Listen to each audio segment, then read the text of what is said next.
Vaccination, vaccinated nation. It's time to open up and have a proper vacation.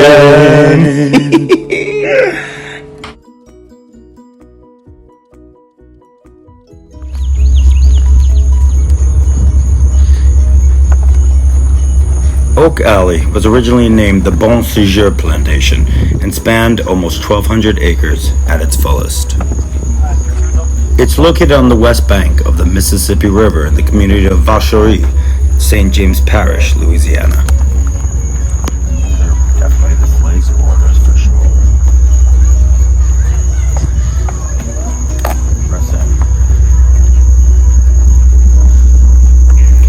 French Creole Valcour M purchased the land with the intent to grow sugarcane back in 1830, hence his nickname, King of Sugar. Walk around into these trees. Wow. Oh my god, it's beautiful. It's crazy. And we're on our way to the big house because the tour, we're a bit late. The last tour is at 4:30.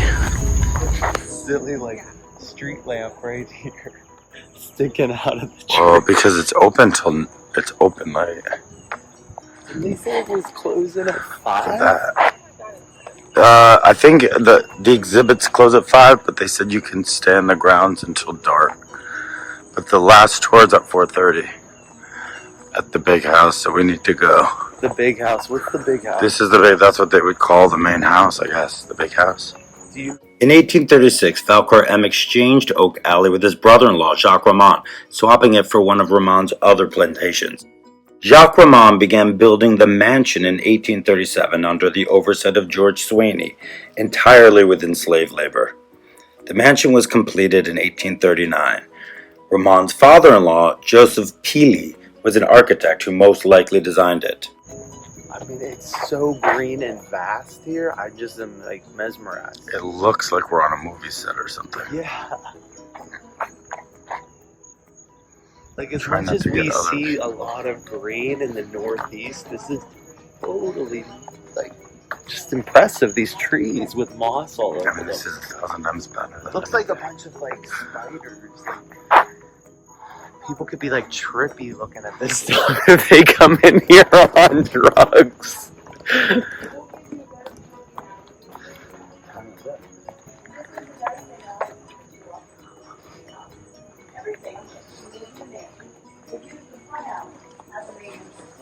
I'm so happy we came here. I'm like blown. If I could even like just describe it to you, I hope the camera is able to catch it. But it is just so beautiful. Be out there, 425. So this is actually the front of the house over here? Yes, that's the front. Go to the front. Thank you. Wow. Could you imagine living on here? That's crazy. And they keep such great like landscaping. This is why it's called Oak Valley. These are all oaks. Now let's walk into the Look at this. See, what I want to know is how old these trees are. That's something I'm curious about. Get off the grass! Shut the fuck up. What's wrong with you? He's so on edge today. Yeah, my credit card just got declined. Accidents are being reported to my insurance company that I didn't even make. Look at that. Crazy that page. But I love the pastel. Look at that. This is crazy. It's gotta be a really crazy backdrop, right? You look so small compared to everything around you. Like, get myself in there for perspective. Oak Alley is named for its distinguishing visual feature, an alley or path created by a double row of southern live oak trees that are about 800 feet long. There are 28 of them, 14 on each side. Different people that walk up and down this daily. I mean, look, you gotta look at the house from here. Walk with me. As Franco, like you might want to jog because that's walking towards the house. It's like the red brick road. It's beautiful but eerie, you know. It's like this It weird. is a weird feeling when you come here. Because you can just imagine all the crazy shit that went down here.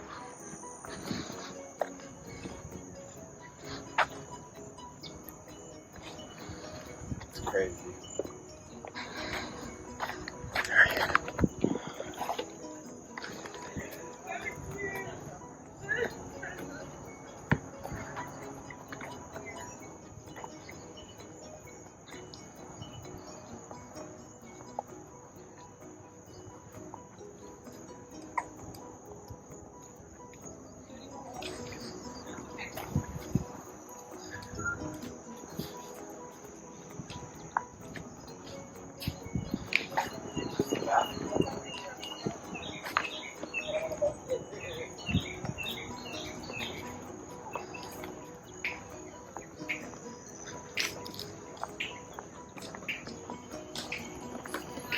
It's so serene, but eerie and almost kind of like something from like a beautiful scene in a movie. Oh, really? You wait there for me because they won't let me in if I'm not doing that. The most noted slave who lived at Oak Alley was named Antoine. Listed as Antoine, 38, Creole, Negro, gardener, expert, grafter of pecan trees. Antoine had a value of $1,000 in the inventory of the estate conducted upon J.T. Roman's death.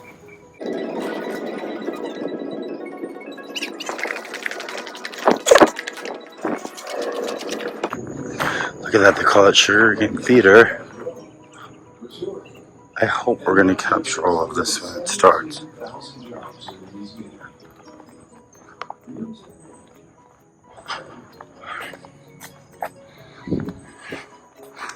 God, there's so much, and we come earlier.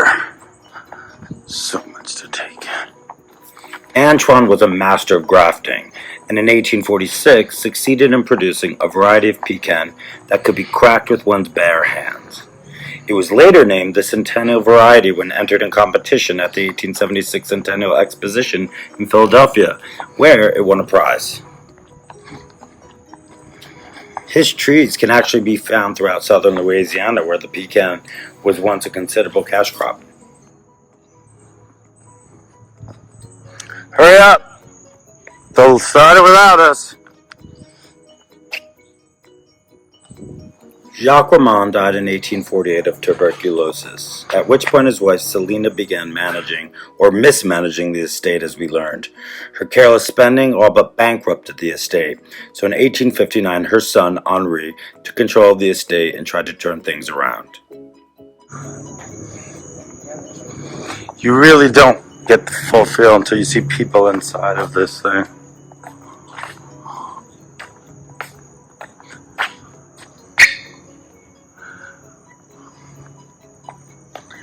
Though not damaged during the American Civil War, the economic dislocation at the war's end and the end of slavery made it no longer economically viable.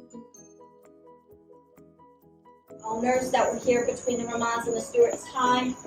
Also, the garden projects that we have on both sides of the home are available. Each garden will reflect a different time period. So, this one here, and then when we hop over to the other side, we'll see one more 20th century, and that would be in time of our last owners, the Stewarts.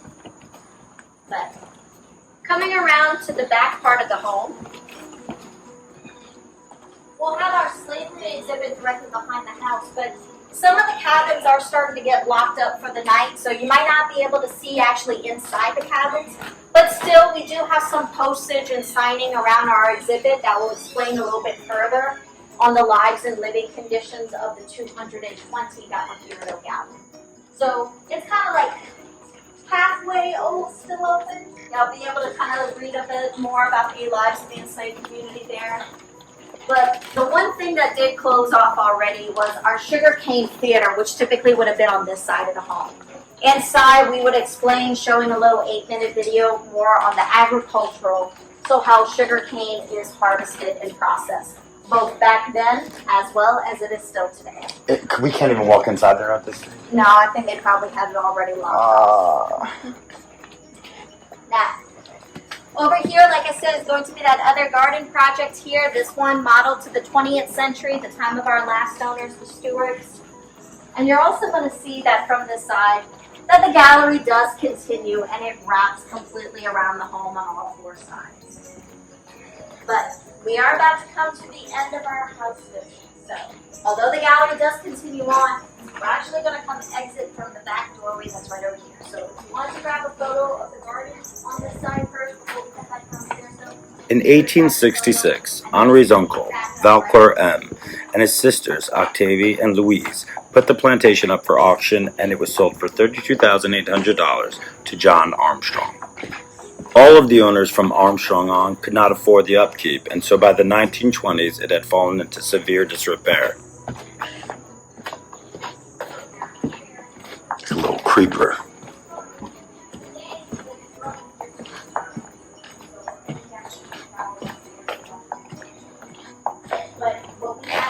that's interesting that I would like to share with you all is that there's a section of the wall that we stripped off the plaster and the paint, so you can actually see the original brickwork that is still making up all the walls as well as the columns of the house. So I'll be sure to point out that original brickwork for y'all to see today, okay? But this is going to be the end of our house visit. If y'all have any questions though, y'all come see me as you exit. I'll be more than happy to answer those for you. But other than that, enjoy spending the rest of the time surrounding the grounds, exploring all the other exhibits that we might still have open, and please have safe travels heading on back home as well. This is so great.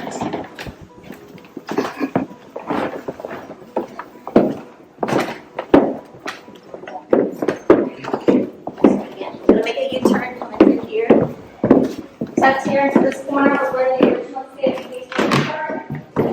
The list of slaves posted on the wall and their quote-unquote dollar values, which were included in the value of the plantation, was one of the most disturbing, emotional, and home-hitting items we saw during the tour. That exposed brickwork, again, that's here in this last room to your left. I'll be right outside here if you have any questions. Watch your step down as you exit. Wow. Thank you.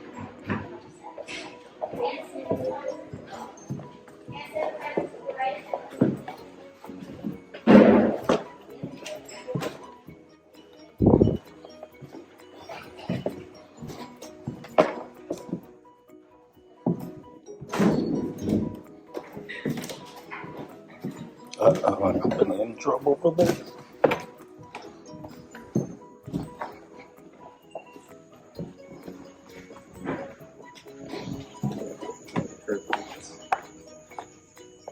You know what I realized? Hold on one second.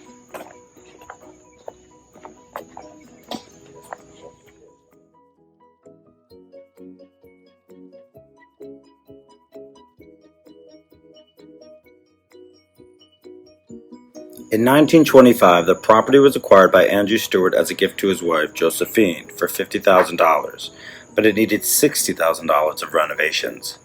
The architect, Richard Koch, supervised the restoration and modernized the house.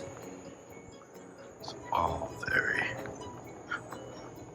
intense. The Stewarts were the last owners to live in Oak Alley. Josephine died in 1972 and willed the house and whatever grounds remained, which was only a fraction of the original 1,200 acres, to the Oak Alley Foundation, which then opened them up to the public, designating it a National Historic Landmark.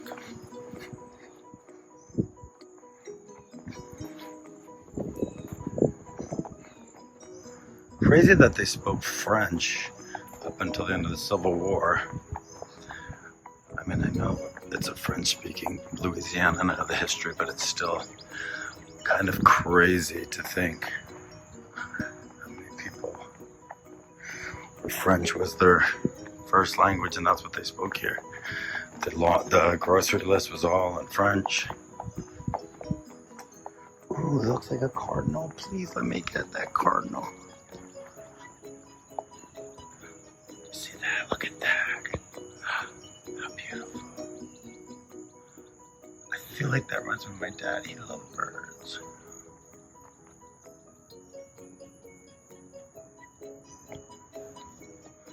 Yeah, that's my dad.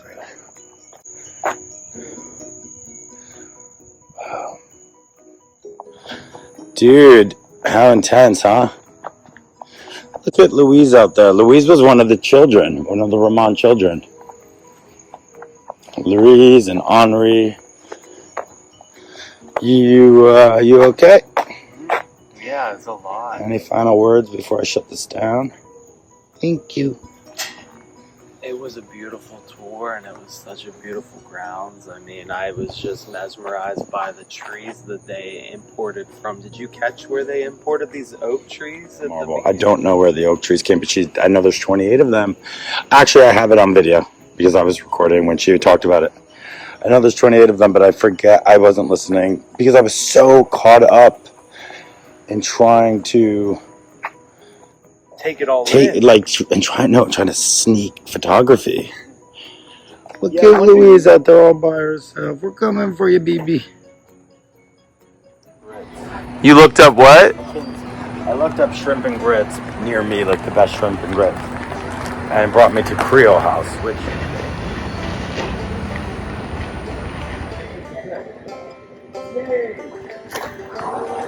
Can we take a ride? Tomorrow. He said we could go take a ride. No, come on. I'm starving. He built Creole House?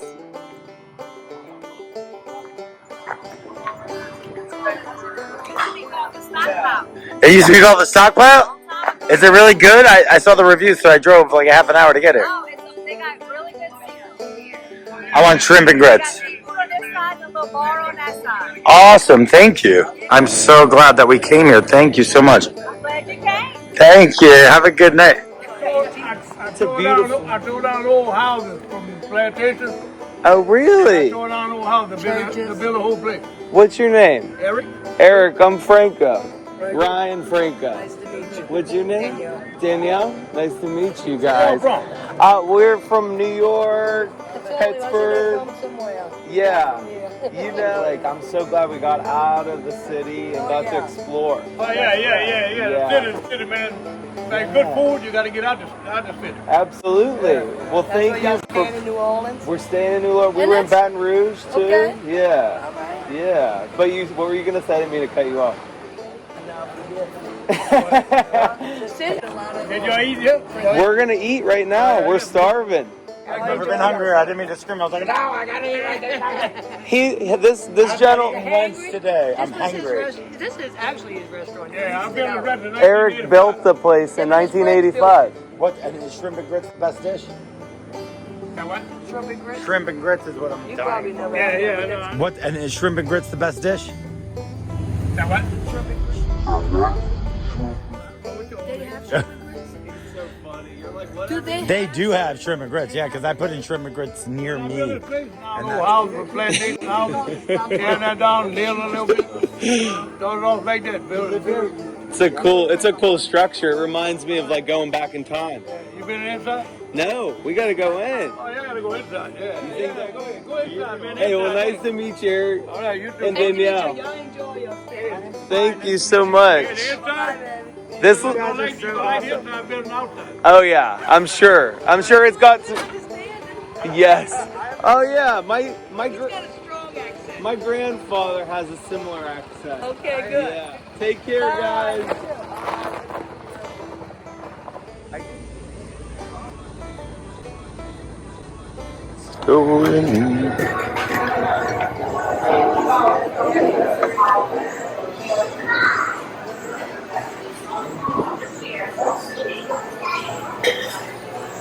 Alright.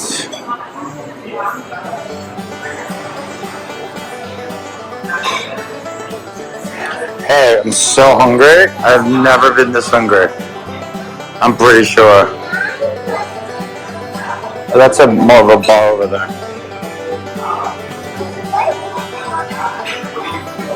What do you mean? What am I feeling? I'm starving. I'm feeling everything. I'm gonna over-order. I just wanted to capture this real quick. I hope people don't hate us for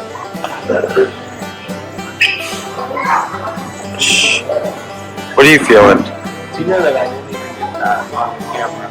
What, you didn't? Stop recording. Well, I have all of it. I mean, I have a lot of it, but you were standing there doing stuff.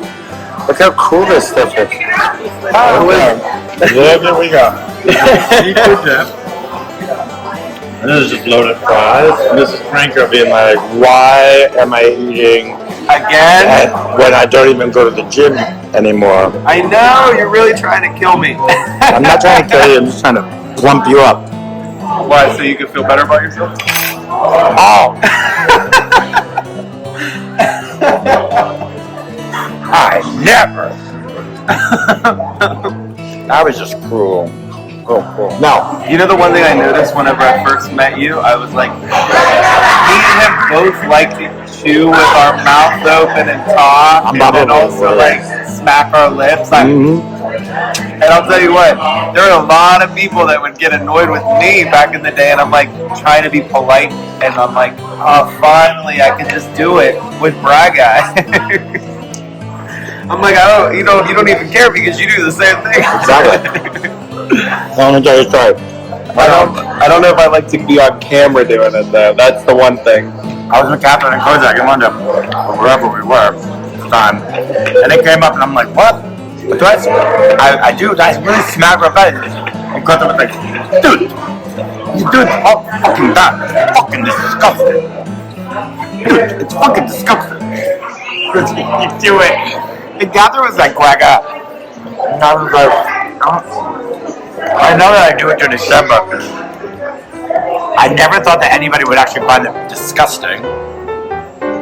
You know when you do the Kozak accent, I'm like envisioning, and when I met him, I was expecting it to sound something like what you do, but it has nothing.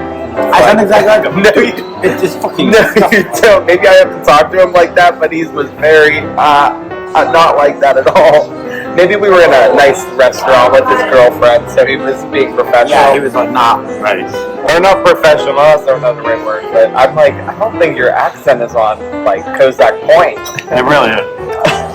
What the fuck are you talking about? I think in your head, you think it's right, but it's not. I miss you, Kozak. I love you. Let's shut this thing down so we can eat. I want to eat properly and not beyond. And I'm going to eat healthy for the next meal. I'm going to eat shrimp and grits, but just shrimp grilled. You gotta dig into the dip to get to the fish. I mean, to really get this up again. Yeah.